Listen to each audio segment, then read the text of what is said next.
Hello, guys. Welcome to our first ever podcast show, Transport Climate. My name is Joseph Kwashi from Unimac GIG, alongside with my co-host, Fesla Aja Biafra. Okay, so we have in our midst a renowned person named Obed Osu Esiedu. Yes, and I'm from the YCC, that's the Youth Climate Council Ghana, a member, as well as Green African Youth Organization too. I'm also a member of that association too. Okay, thank you very much for having you here. Our first ever podcast, and also we will start by going with our first section, that is effects on human health with climate change. Okay, so with our first question, Mr. Obed, how does transportation contribute to air pollution impacting respiratory health? Oh, okay. Thank you very much for having me too. I am Obedosu Esiedu, just as you said earlier, and I'm a member of the Youth Climate Council Ghana and the Green African Youth Organization, GAYO Ghana. Yes.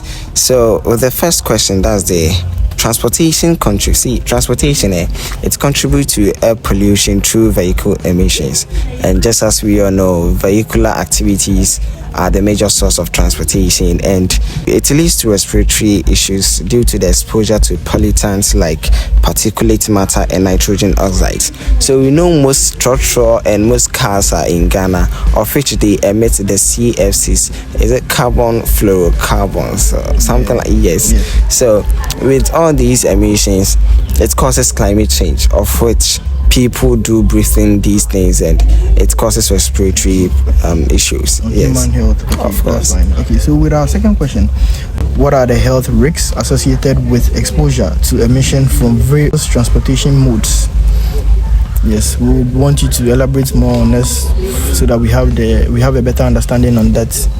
Oh, okay. So thank you so much. With the health risk, there are many health risks associated with these air pollution due to the vehicles that we've been driving around and everything, of which they also having an impact on climate change. But before that, climate change is an existential threat, and I must say that it's something that we all need to help in one way or the other to curb it. Okay, but for the health risk, we have the respiratory disease, such as we have the respiratory disease. Aside that, we are having the cardiovascular problems and increased cancer risk, and it can affect individuals near highways or busy traffic areas. So my most concern is usually about those hawkers and pedestrians who often walk by the roadside, because I think a couple of weeks ago I was in a shuttle, then happened to meet a car that has been blowing fumes, from the exhaust all the way from Accra to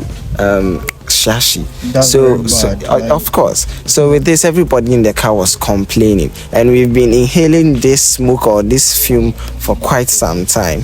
So I think the respiratory issues or diseases is also part in the cardiovascular one too, because in one way or the other it could get heart issues due to you respiring these things, and your cancer risk too is very high, of course. Thank you for elaborating more on that particular one for us. Also, moving on, I think we have this question which we've been trying to make research, but then we didn't get anything to go straight to the point and then ask you the question, that is, can you in any way discuss the environmental justice aspects of transportation related to health impacts? Oh, okay. Your understanding on that. Maybe we would also make more research after you've been able to tell us more on that. It's actually I brought something, but let me tackle the very few that I could.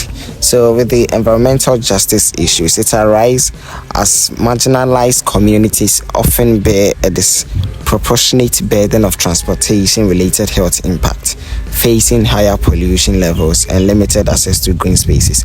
So I think it contributes to that too. All right, thank you very much for having us on our section. This particular one. Thank you so much.